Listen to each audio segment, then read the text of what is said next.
Okay, a happy snowy Monday in Washington.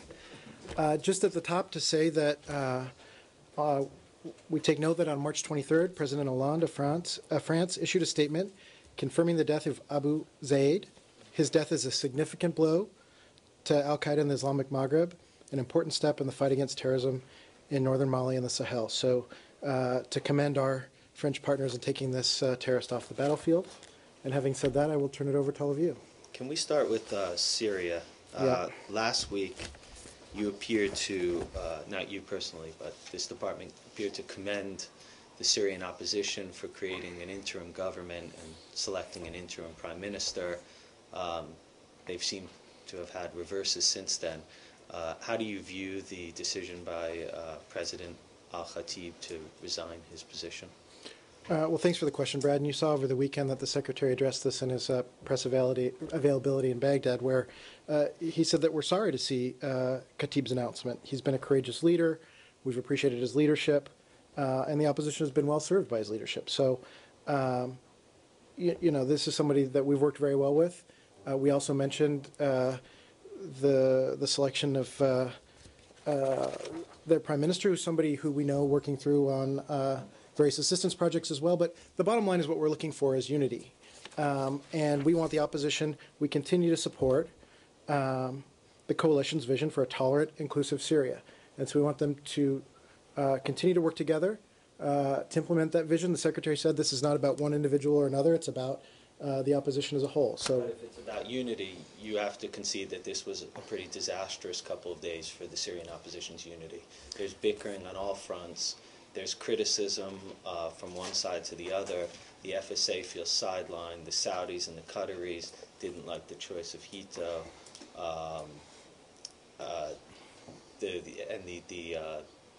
Al-Khatib also criticized what appeared to be you for your lack of aid in military terms to the opposition. Where are you going with this unity at this point? I mean, look, this is a democratic process, and so there are going to be some differences of opinion. What's important is that the Syrian opposition continue to work toward what they've laid out, which is a vision for a tolerant, inclusive Syria. And so there may be different leadership that may come and go. There may be different folks who play different roles, but we want them to continue to focus on that important vision. And this is part of a democratic process. This means that they're working this out they're going to work this out amongst themselves and as part of their process. What does it do to U.S. support for the opposition? A lot of it for so many months was being held up on condition that they further their cohesiveness. This seems like a reverse of that cohesiveness. Does that mean you put the brakes on further expansion of U.S. support? Well, no, Brad. I mean, we're going to continue to work with the coalition leadership. We're going to work with Syrians across the country to deliver assistance to those in need, to continue to prepare for the day after and the political transition.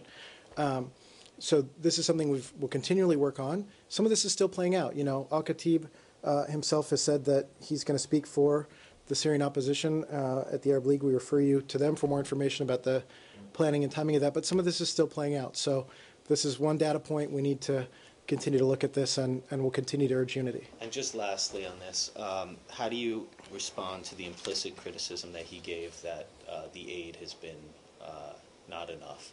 I mean, you guys keep talking about addressing things like non-lethal aid. They're asking for other things, and they're not getting that. Well, the American people are giving hundreds of millions of dollars to the Syrian people. Some of that's in humanitarian aid, where we're the largest donor, but it's tens of millions of dollars of non-lethal assistance, too. So our aid has been very generous. You heard the president talk about it when he was in Jordan as well. We're also giving money to some of the neighboring countries who resources are strained. They say it's not enough to help them win the battle. You know, we're doing everything we can to accelerate the transition and to support them and their vision of a unified, peaceful, and democratic Syria. So they have that vision. They're working toward it, and we'll continue to work with them as they, you know, the leadership, the opposition is not defined by one individual or another. I wonder how clear-cut it is that Mr. al-Khatib is actually stepping down, though, because, as you said, he's going to represent the Syrian opposition when they take up the seat for Syria at the Arab League. And I believe there's been quite a campaign among some of the Syrian opposition to say that they won't let him go, that he has to stay on. Does the US understand that he's no longer the head of the SOC? Well, I mean, we've seen the news of the announcement, but, you know, we haven't had independent confirmation that he's completely stepped down or left his role. Again, he said he's going to speak. You've heard him say he's going to speak on behalf of the Syrian opposition at the Arab League. Let's wait and see what happens there, and look forward to that. I mean, we said he's somebody we can work with and has been a really courageous leader. So let's see where this goes. Has someone from the State Department or maybe Ambassador Ford been in touch with him since this weekend manoeuvring? My understanding is that we are reaching out to him, but have not yet spoken to him since this So announcement. you'll be seeking a sort of clarification of his We are reaching position? out to him. Okay. And could I ask about the reports today from the United Nations that they're moving quite a lot of their international staff out of Syria because of the dangers? What is the United States feeling on that? You know, we've seen those reports. Obviously, refer to the UN for the details on exactly who they're moving. The UN does play a valuable role in Syria in terms of humanitarian assistance and some of their technical staff, but really refer to them for their security posture. Obviously, Syria is very dangerous, so we've long removed our staff, but we applaud the courageous UN staff members who have stayed behind and continue to do important work. But what effect practically do you think this will have on the distribution of aid on the ground? You know, we just saw the announcement before coming down. We'll have to seek some further clarity from the UN about who they might be pulling out and what the scope is. I mean, I think they said they're going to still be able to complete the core pieces of their mission, but really refer to the UN for more details. And I wondered if you could let us know how the investigation into the allegations that chemical weapons use are going from the US side. Well, the UN is still this is on the US side, yeah. on the US side Because for the the US chemical is weapons. doing their own investigation. Well, you heard Tory say on Friday that we're going to feed the information that we have from our contacts and our sources into the UN investigation. The UN and obviously has some unique capabilities as well in terms of investigating. So we'll continue to feed that in, as Tory said on Friday. Do you know of anyone who's actually been able to get to the ground to make some of these determinations? I'm not aware of an update since Friday. Fed anything in? Or are you just talking about feeding? I'd have to look that. I mean, we maintain a wide range of contacts. We obviously have our own intelligence as well that we monitor. So, I mean, I'd have to look into see. Don't really tell you, whether a sarin compound was found. Look, we have a large Syria team here at the State Department who Tests. reaches out to a wide range of contacts. Yeah. Obviously, we're not able to have our embassy open in the country right now, so that limits our ability to have a window into what's going on the ground. But we reach out very widely and on a daily basis to as many Syrians as we can. But you're dealing with people who have no technical capacity to actually make. Again, the UN has some unique capabilities. That's why we said And we'd they're not support their there. investigation, and they're working on it. Joe. In terms of that, the Russians now, the deputy foreign minister is saying that he wants Russian and Chinese experts to be in that investigation because it's the only way it can be credible. What do you say to that? I mean, this is really a decision for the UN, but, we've said that we want the UN to bring its technical expertise to bear, and if the Russians and Chinese are able to do that, then that would be a good thing. And then, no, I know you have a difficult job trying to defend everything that's going on here, but if you look at talking about there may be different leadership as al-Khatib steps down, who is the U.S. now talking to? I mean, they seem in such disarray. I just wonder who you're picking up the phone to. I mean, we talk to a wide range, a wide in the array. leadership, I mean- absent Mr. al-Khatib, who's the leader? Who are you talking to? Again, we're still watching this as this develops. He's about to give a speech here. We need to let that go forward.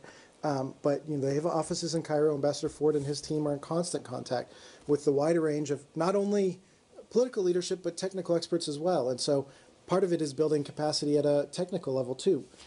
We're trying to get them to be in a place where they can help govern the space that they take, and that's a key component of it too. So part of it's getting organized at a technocratic level, and part of it's at a political level.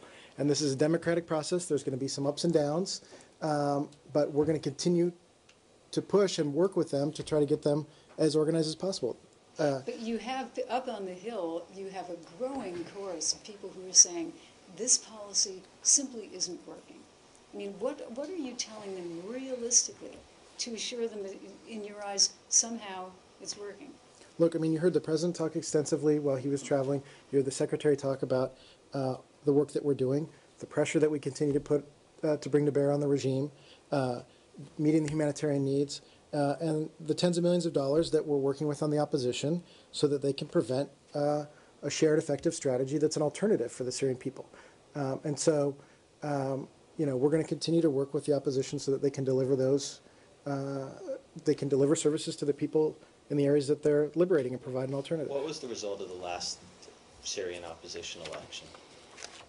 I'm not sure what you refer to You there. keep saying it's a democratic process. What's democratic about it? What I'm is the saying proof is in any of this being democratic? they're working through this in a political manner. These are- Process, but I mean, you said multiple times it was democratic, and I don't see any pillars of democracy on display here. Look, the point is, this is political negotiation. There's give and take, and there's going to be advances, and there's going to be moments where there are bumps along the road as well. But again, the opposition doesn't rely on one individual or another. This is a group we've been working with of many Syrians who are from a wide array of society, who have a vision of a free, democratic, prosperous Syria. And they've been very clear in demonstrating that that's their interest, and we're going to continue to work with them and to get through these hiccups and these bumps along the road to get them as united as possible. But that, after 2 years, it's not united. I mean, really, where do you even begin? Right now, what seems to be happening is on every level, it's fracturing. Politically, militarily, in dangerous ways. And the people who have the most influence are the radicals. Look, we are concerned about the influence of extremists. That's why we've worked so hard to build up and empower the folks who have this vision of a democratic and prosperous and free and unified Syria. I will say, you talk about where we are in terms of the different Syrians that are involved. And, just yesterday there was a Syrian Alawite meeting in Cairo and we applaud the important, courageous step that the Syrians took yesterday in this Alawite group to say that it's time for Assad to go.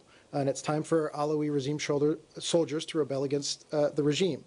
And so there are people, there are Sunnis, Alawis, Christians, Kurds, Druze, men and women who are going to be a part of this future Syria. And Assad will go, and we are going to continue to work with this opposition so that they can provide an alternative. And it's not going to rest on one individual or another. It's going to work. It's going to be the result of not only our work, which is tens of millions of dollars, but that of our allies and partners. And so when you saw Rome, when you saw the secretary there with all of our partners, that's really bringing to bear the effort of a lot of friends of Syria, a lot of different partners who can really help sort of change the calculus and change the results on the ground. Secretary Kerry seemed to suggest yesterday that actually Al-Khatib's resignation wasn't a surprise, that he'd threatened to go several times since he was elected, I think just in December. Why continue working with somebody who perhaps wasn't able to work in the same way with the United States towards the end, which I presume you both want? Look, I mean, first of all, this is up to the Syrians as they decide their leadership and who it'll be and how long they'll serve and in what capacity. But, this is frustrating. I mean, this is something where you have a ruthless dictator slaughtering his own people, and all they want is a chance to, build a new day. And so there's no doubt that this is a deeply frustrating situation.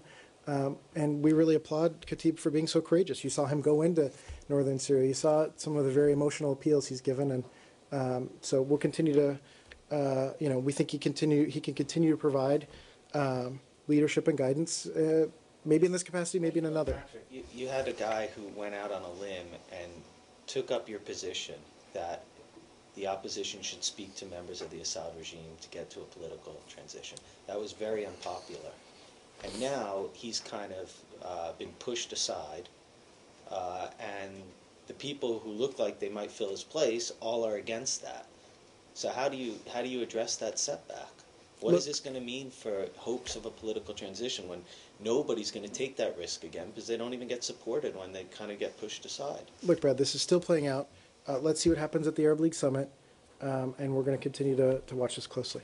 Go ahead. What is fueling the confidence that Assad will in fact go? I mean, we've long said that he'll go. We can't give a time frame to it, but the opposition, people, this is what started as a peaceful democratic movement. It started as people expressing their free will and their rights as peaceful protesters.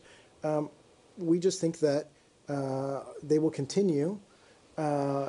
Their urge for a free day in Syria will be victorious.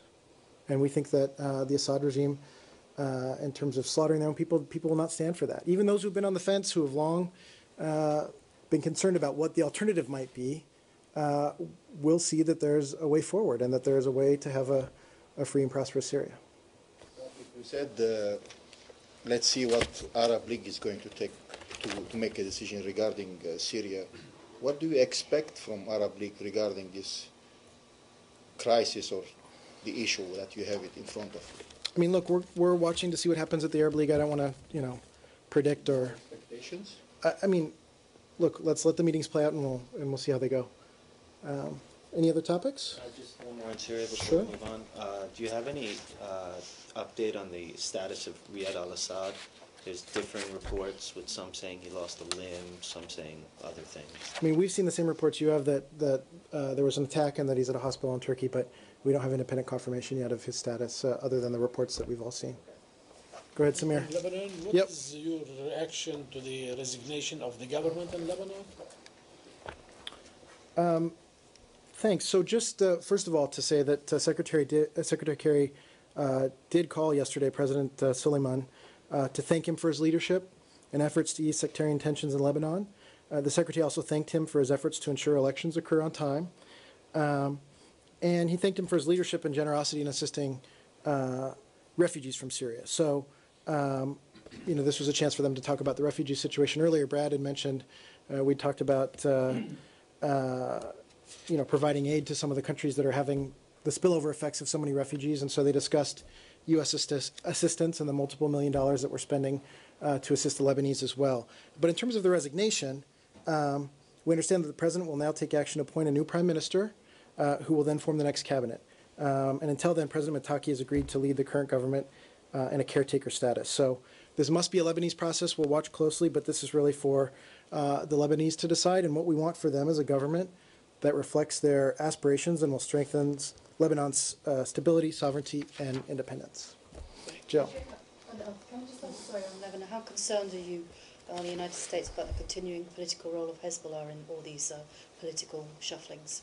I mean, you know what the long-standing U.S. position is on Hezbollah as a terrorist group, and that hasn't changed, and our concerns about Hezbollah have remained. Did the Secretary raise this with President Suleiman when they talked? In terms of Hezbollah specifically, Yeah. we always raise our concerns about Hezbollah, but they talked very broadly about the political process and U.S. aid in terms of refugees. Joe. In Russia. He did. I mean, if you always raise it, he raised Hezbollah in this conversation. Just to confirm that. We consistently raise Hezbollah with our Lebanese counterparts. I'm not sure if that specific line came up. Go ahead. In Russia, the government is continuing this investigation crackdown on NGOs. The latest, Amnesty International, raiding the offices. I presume you have something to say. Yeah, and Joe, we did also I saw news reports that Amnesty International was one of those this morning, but we've seen this last week as well. But we're following closely these reports that Russian authorities have been conducting inspections of thousands of non-governmental organizations across Russia in recent weeks. We're very concerned about this. You know that this goes back to the series of laws that were passed by the Russian government in last year in 2012 that imposed harsh restrictions on civil society and could be used to target NGOs across the board. So this is something we've been consistently raising our concerns about. We were concerned when the law was passed. We're concerned now with the implementation and this, uptick, the scope of many thousands of NGOs being examined by the Russian government. So we're going to continue to raise it with the Russian authorities. Okay. Afghanistan? Go ahead, Joe. The background prison was transferred today to full control of the Afghan authorities with the arrival of Secretary Kerry today. I wondered if you could give us a few more details about some of the guarantees that have been put into how that transfer will work and what kind of control, if any, the Americans will have over who is released and when. Joe, I'm going to disappoint you, but this is really an ISAF and a DoD issue, so I don't think here from the State Department I can offer. So no input into making those arrangements? In terms of the logistics of it, it's absolutely a DoD thing and has been an ISAF lead, so I really refer you to them. Central African Republic? Yes. Do you consider what happened a coup?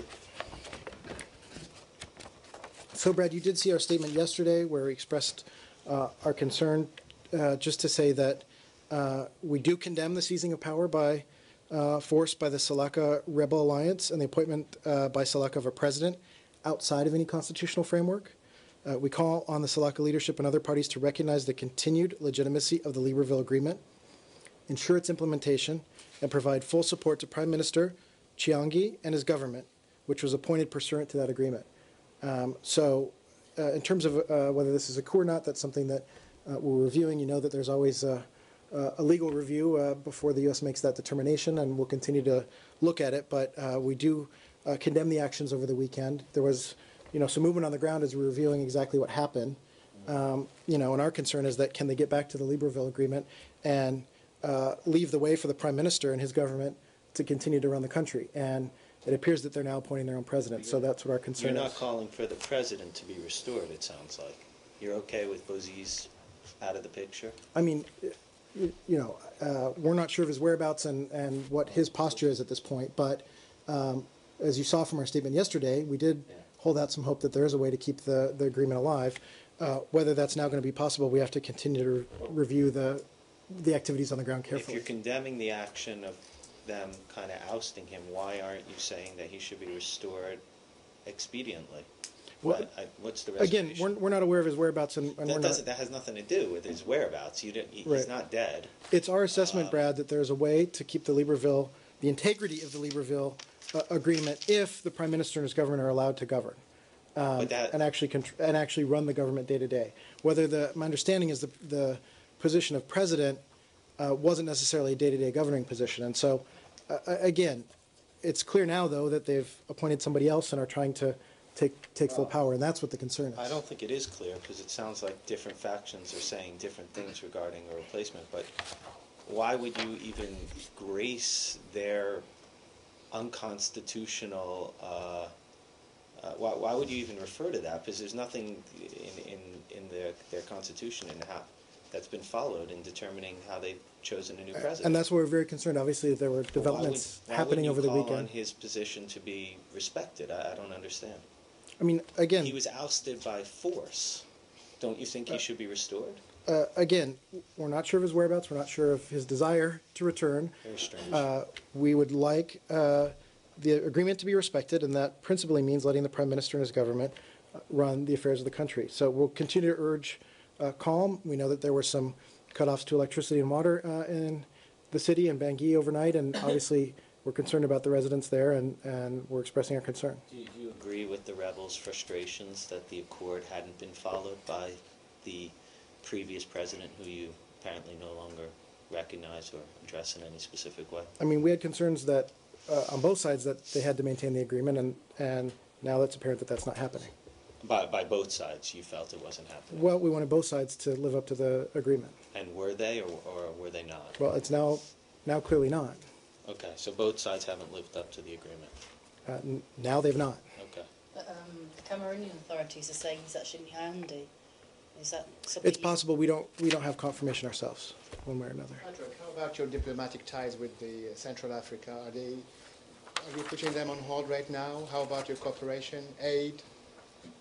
We have that all under review right now. We continue to recognize the government of the national unity led by Prime Minister Nicolas Chiangai. So we're going to review our aid, obviously. We have a very limited amount of international military assistance and training, which we're reviewing. But nothing has been put on hold right now. We're currently reviewing it. Go ahead. Egypt? Still on this? Sure. Do you know, are any American trainers in the country right now? There was American trainers, helping with the hunt against LRA and Joseph Kony. Yeah, so Brad, you do know, first of all, to say that our embassy back in December was closed when, for security concerns in Bangui, we had withdrawn our embassy staff. There are some American trainers in the eastern part of the country, way over in the corner, much closer to the Congo and South Sudan. Our understanding is that they're very far away from what's happening in Bangui, and they continue to be there. I refer to DOD in terms of any more information about the new the scope of rebel that. junta leadership, whatever.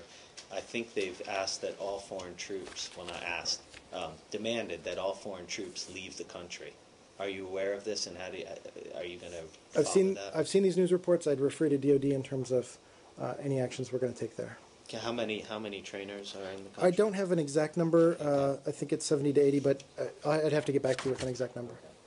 Can we stay on the continent? Yep. Zimbabwe. Yep. The EU today is suspending most of its sanctions, not all, but most against the Zimbabwean authorities, saying that they held a credible referendum earlier this year. And Secretary Clinton, when she visited, said that the United States would be prepared to match action for action if Zimbabwe did go ahead and restore the political process. Is the United States reviewing its sanctions on Zimbabwe? Where are we? Just as you described it, Joe, is still our policy that it's something we're willing to look at action for action. Just to say that last week, there was a constitutional referendum. We congratulate the people and government of Zimbabwe for holding a peaceful and credible constitutional referendum. I guess this was back on now a little over a week, March 16th.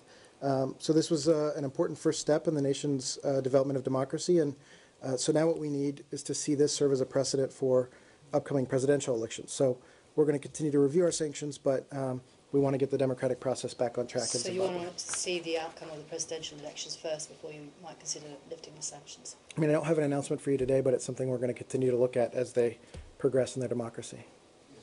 Yep. Yes.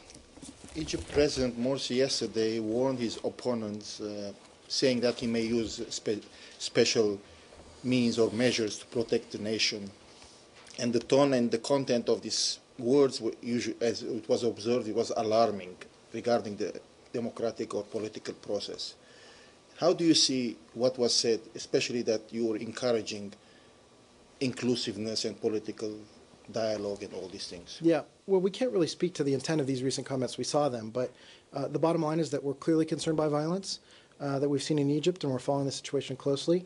But our message to the government of Egypt is that they should fully respect human rights and the rule of law in their response. So people should be able to exercise their universal rights peacefully, and the government of Egypt should respond in a way that respects human rights and should do any investigation or response in a thorough, credible, and independent way. There's another issue which was recently raised even with the Committee to Protect Journalists, which is the issue of the freedom of expression.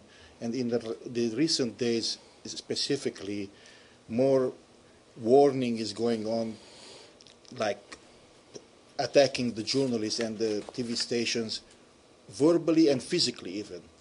Do you have anything to say about this?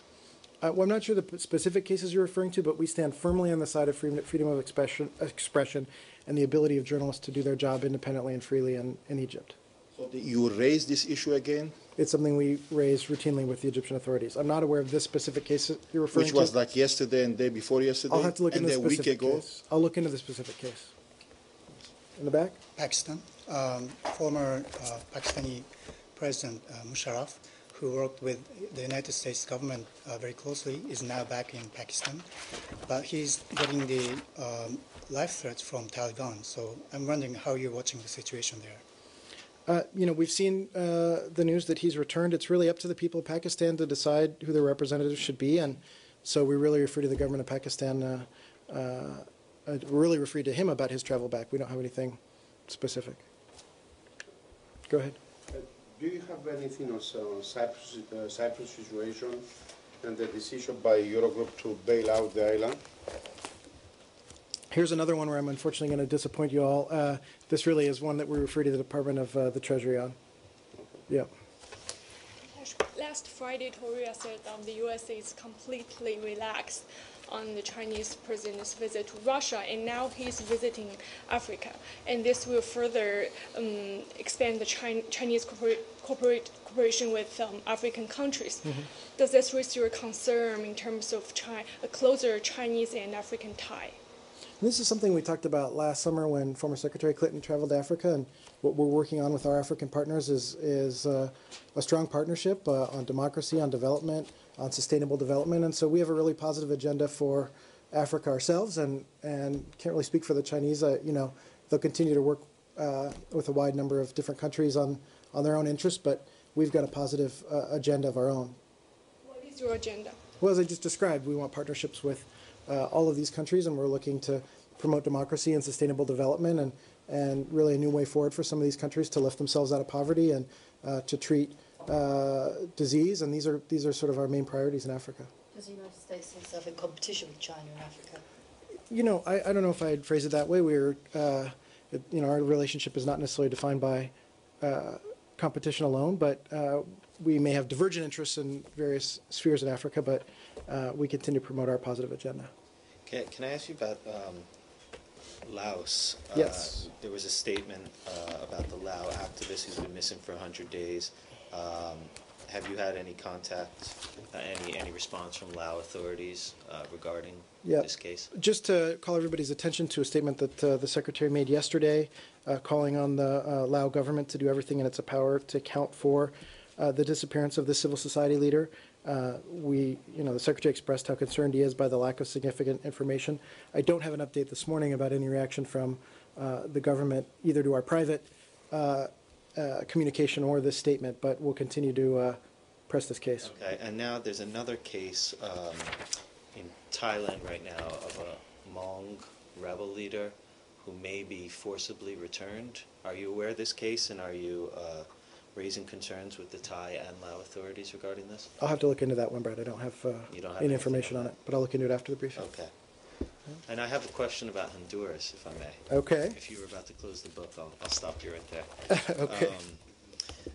We had a story about the U.S. support for Honduran police, which you've long said had nothing to do with the police chief Bonilla, and we're saying that every single one of the units you claim was vetted reports directly to Bonilla. How do you square that with what you told Congress and what you've said publicly about this?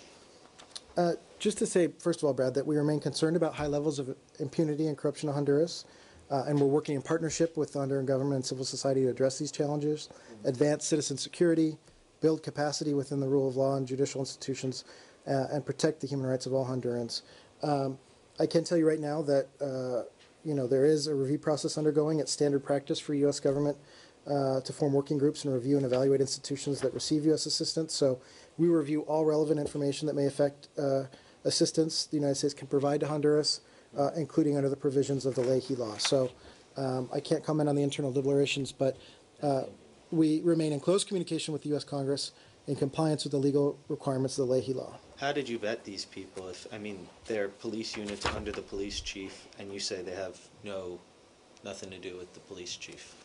Again, I can't get into the actual vetting procedures other than to say we absolutely comply with congressional mandates and congressional requirements. Are you urging the Honduran government to relieve Mr. Bonilla of his duties, since you've essentially raised the allegations of extrajudicial killings and various human rights violations by him and his alleged death squads? I'm not aware that we have taken a position before this review is finished. So I think we're going to conduct a thorough review and then take a look and be back in communication not only with Honduras but with the U.S. Congress. You specifically said that you're withholding money from anything that he touches. Right. So I would wonder why you would not urge that he then be removed if he's an obstacle of your cooperation. We've got to get to the bottom of this through our review before we take any decisions. Do you know how much money? I can't seem to find anywhere that says how much money you guys are actually providing the Honduran security sector. According to, I think, the State Department /USAID website, it was 0, which can't be correct. Yeah, we have large security cooperation with a number of Central American partners. Could you get back to me with how much you provide? Endeavor this afternoon to get you. I imagine it's more than 0. I will endeavor to get you an expert this afternoon. Right, thank you. Thanks.